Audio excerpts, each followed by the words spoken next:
বিয়ে মানে দুটি মনের মিলন। বিয়ে মানে ভালোবাসার বন্ধন। বিয়ে মানে সারা জীবন একে অপরের সঙ্গে থাকার প্রতিশ্রুতি, সুখ দুঃখের স্মৃতিছবি। জীবনের শেষ মুহূর্তগুলিকে মনের মানুষের সঙ্গে বাঁচার স্বপ্ন দেখা। বিয়ের দিনটা যে কোনো দম্পতির জীবনেই স্পেশাল। বিয়ে মানে কিন্তু প্রচুর আচার অনুষ্ঠানও। প্রাক বিয়ে, বিয়ের দিন, বিয়ের পরেও থাকে নানান রকম নিয়ম নীতি। ধর্ম অনুযায়ী নিয়মও ভিন্ন। বিশ্বের বিভিন্ন প্রান্তে বিয়ে নিয়ে এমন কিছু নিয়ম রয়েছে যা অদ্ভুত এবং মজার। কোথাও বরকনেকে আবর্জনা দিয়ে স্নান করানো হয়, কোথাও আবার কমোডে খাবার পরিবেশন করা হয়, কোথাও বিয়ের 1 মাস আগের থেকে কাঁদতে হয় কনেকে। এমনই সব মজার নিয়ম রয়েছে বিদেশে। ভারতও কিন্তু পিছিয়ে নেই। এক নজরে দেখে নেওয়া যাক বিয়ের সব অদ্ভুত নিয়ম কানুন। বিয়ের দিন বা বিয়ের আগে সাধারণত সুগন্ধি বা হলুদে স্নান করানো হয় বরকনেকে। স্কটল্যান্ডে আবার অদ্ভুত নিয়ম, বিয়ের পরে নবদম্পতিকে আবর্জনায় স্নান করানো হয়। এমন কথা কখনো শুনেছেন? স্কটল্যান্ডে কিন্তু বরকনেকে পচা মাছ, পচা ডিম, নানান রকম পচা খাবার ছুঁড়ে মারা হয়। সেটাকেই বলা হচ্ছে আবর্জনায় স্নান করা। বিয়ে যেমন একটা মেয়ের জীবনে খুশির দিন, তেমনি দুঃখেরও। একদিকে যেমন মনের মানুষের সঙ্গে নতুন ঘর বাঁধার স্বপ্ন থাকে চোখে, আরেক দিকে মা বাবা পরিবারকে ছেড়ে যাওয়ার যন্ত্রণা। যেন শিকড় থেকে গাছকেই উপড়ে ফেলা হচ্ছে। ভারতীয় রীতিতে কোথাও বিয়ের দিন কিংবা বিয়ের পরের দিন বিদায় অনুষ্ঠান। ওই দিনটা বড় কষ্টের, দুঃখে। চোখের জলে নিজের বাড়ি, নিজের প্রিয়জনকে ছেড়ে যাওয়ার কষ্ট একমাত্র মেয়েরাই জানে। জানেন কি, চীনে আবার বিয়ের 1 মাস আগের থেকে কাঁদতে শুরু করেন কনেরা। এটাই নাকি নিয়ম। চীনের প্রাচীন এক রীতি, যেখানে বিয়ের আগে কমপক্ষে 1 মাস শুধু কেঁদেই যেতে হয় হবু কনেদের। শুধু তাই নয়, কনের সঙ্গে তার পরিবারের মহিলারাও কাঁদেন। এই প্রথার একটা অর্থও রয়েছে। দুঃখের পর একটা ভালো সময় আসছে, এটা বোঝানো হয় এই বিশেষ রীতিতে।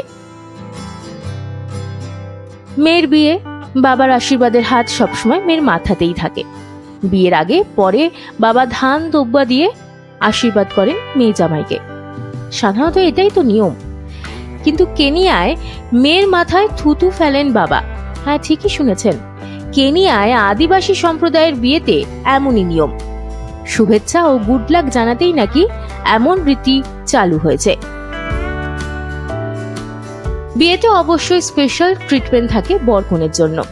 সে পোশাক হোক বা খাবার দাবার, সবেতেই এলাহি আয়োজন। সাধারণত পঞ্চব্যঞ্জনে সাজিয়ে খেতে দেওয়া হয় বরকনেকে। কিন্তু এমন কখনো শুনেছেন বিয়ের অনুষ্ঠানের বেঁচে যাওয়া খাবার খাওয়ানো হচ্ছে বরকনেকে? তাও আবার খাবার পরিবেশন করা হয় কমোডে, অর্থাৎ কমোডের মতো দেখতে পাত্রে। বিয়ের পর বাথরুমে নো এন্ট্রি। আজগুবি কাহিনী নয়, একেবারেই বাস্তব। ইন্দোনেশিয়ার প্রত্যন্ত অঞ্চল টিডংয়ে এমন অদ্ভুত রীতি চালু রয়েছে। কি নিয়ম জানেন? নবদম্পতিরা বিয়ের পর 3 দিন বাথরুমে যেতে পারবেন না। ওই অঞ্চলের প্রত্যেকে এই নিয়ম মেনে চলেন। এই নিয়ম মেনে চলার জন্য দম্পতিকে কম পরিমাণ খাবার ও জল দেওয়া হয়, যাতে শৌচাগারে যেতে না হয়। এই নিয়মের নেপথ্যে রয়েছে এক প্রচলিত বিশ্বাস। ওই সম্প্রদায়ের মানুষরা বিশ্বাস করেন বিয়ে একটা পবিত্র রীতি। সেখানে শৌচাগারের ব্যবহার নবদম্পতির জীবনে দুর্ভাগ্য ডেকে আনতে পারে, অশুভ প্রভাব পড়তে পারে নবদম্পতির জীবনে। বিয়ের একটা গুরুত্বপূর্ণ অঙ্গ হলো পোশাক। প্রাক বিবাহ অনুষ্ঠানে কি পরবেন, বিয়ের দিন বেনারসি নাকি লেহেঙ্গা, আবার খ্রিস্টান মতে হলে কনের পরনে সাদা গাউন। বিভিন্ন রীতিতে বিভিন্ন ধরনের পোশাক। কিন্তু পোশাক ছাড়া বিয়ে অবিশ্বাস্য ব্যাপার। জামাইকার এক রিসোর্টে এমনই ঘটনা ঘটেছে। 2003 সালে সেখানে এক গণবিবাহের আয়োজন করা হয়েছিল। কিন্তু সেখানে বর কনে থেকে তাদের পরিবার, বন্ধু বান্ধব কারোর গায়ে কোনো পোশাকই ছিল না। জামাইকার সেন্ট জানের রিসর্টটি এই বিশেষ বৈশিষ্ট্যের কারণেই বিখ্যাত। সেখানে 2003 সালে পোশাক ছাড়া গণবিবাহের অনুষ্ঠানটি সাড়া ফেলে দিয়েছিল গোটা বিশ্বে। বিয়ের আগে হবু বরকে রীতিমতো মারধর করা হয়। অদ্ভুত ব্যাপার। কিন্তু কোথায় আর কিভাবে, কেমন এই নিয়ম? বরের পায়ে মৃত মাছ বা কঞ্চি দিয়ে মারধর করা হয়। দক্ষিণ কোরিয়ায় এমন রীতি পালন করা হয়। বিয়ের আগে ছেলের বাড়ির লোকজন ছেলের উপর এমনই ব্যবহার করেন। সবটাই অবশ্য হয় মজার ছলে। বিয়ের পর বাসন ভাঙার রীতি রয়েছে। কোথায় জানেন? জার্মানিতে। সেখানে নবদম্পতিকে পোর্সেলিনের বাসনপত্র উপহার দেওয়া হয়। আসলে পোর্সেলিন ভাঙলে বিশাল আওয়াজ হয়। বিয়ের পর ওই বাসনপত্র ভেঙে ফেলার রীতি রয়েছে। জার্মানদের ধারণা বাসন ভাঙার সঙ্গে অশুভ আত্মার বিনাশ হওয়ারও যোগ রয়েছে। বিয়ের পর বরকনেকে আশীর্বাদ করা হয়। কিন্তু মার্কিউসাস আইল্যান্ডে রয়েছে অদ্ভুত এক নিয়ম। জানেন কি? বিয়ের পর ছেলেমেয়ের বাড়ির লোকজন মেঝেতে শুয়ে পড়েন আর তাদের উপর দিয়ে হেঁটে যান নবদম্পতি। বিয়ে মানে উপহার, বিয়ে মানে উপহার দেওয়া নেওয়া। ফিজিতে কেমন উপহার দেওয়া নেওয়ার রীতি প্রচলিত রয়েছে জানেন? জানা গিয়েছে সেখানে বরের মা বাবা মেয়ের মা বাবাকে তিমি মাছের দাঁত উপহার দেন। বিয়ে পাকা হওয়ার আগে এই রীতি পালন করা হয়। বিয়ের পর বর ও কনেকে চুমু খাওয়ার রীতি রয়েছে। বিয়েতে নিমন্ত্রিতরা চুম্বন করেন নবদম্পতিকে, তবে আলাদা আলাদা।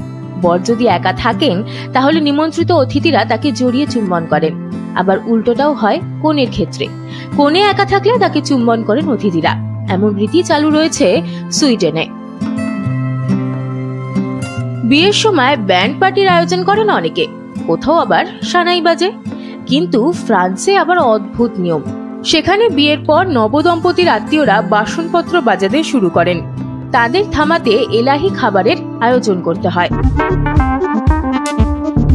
মঙ্গোলিয়ায় অদ্ভুত নিয়ম। বিয়ের দিনক্ষণ চূড়ান্ত হওয়া নির্ভর করে মুরগির ছানা ও তার লিভারের উপর। মুরগির ছানার লিভার ভালো পেলেই তবে বিয়ের দিন চূড়ান্ত হবে। ভালো লিভার না পেলে ছুরি দিয়ে একের পর এক মুরগি কাটতে হবে হবু দম্পতিকে। এ তো গেল বিদেশের কথা। ভারতেও কিছু অদ্ভুত নিয়ম কানুন রয়েছে। যেমন বিয়ের আগে মা হওয়া বর্তমান সমাজের কাছে একটা যেন গর্হিত অপরাধ। তবে জানেন কি, ভারতে এমন কিছু জায়গা রয়েছে যেখানে বিয়ের আগে মা হওয়া একটা প্রথা বা রীতি। অবাক হচ্ছেন? কোথায় গেলে পাবেন এমন শহর? জানা গিয়েছে রাজস্থানের এক সম্প্রদায়ের মধ্যে এমন অদ্ভুত প্রথা চালু রয়েছে। মরু রাজ্যের উদয়পুরে সিরোহি এবং পালি এলাকায় গারাসিয়া উপজাতিদের বাস। বিয়ের আগে সন্তান ধারণ তাদের কাছে শুভ। জীবনসঙ্গী নির্বাচনেও স্বাধীনতা রয়েছে তাদের। জানা গিয়েছে বিয়ের আগে লিভ-ইনে থাকেন হবু বরকনে। পারস্পরিক সম্মতিতে সহবাস করেন। সন্তান জন্মের পর একে অপরকে বিয়ে করেন তারা। উত্তরপ্রদেশের আলিগড়ের সরসৌল শহর, সেখানে অদ্ভুত এক প্রথা চালু রয়েছে। বরপক্ষকে ফুল দিয়ে নয়, টমেটোর রসে স্বাগত জানানো হয়। গুজরাটে বিয়ের আগে বরকে স্বাগত জানানোর সময় এক বিশেষ রীতি পালন করা হয়। বরের নাক কান টেনে তাকে স্বাগত জানানো হয়। অন্যদিকে বাঙালি সমাজে বিয়ের সময় বর ও কনের মায়েরা বিয়েতে উপস্থিত থাকতে পারেন না। মায়েদের উপস্থিতি নাকি অমঙ্গল বলে মনে করা হয়। সত্যি কি এমন নিয়ম গ্রহণযোগ্য?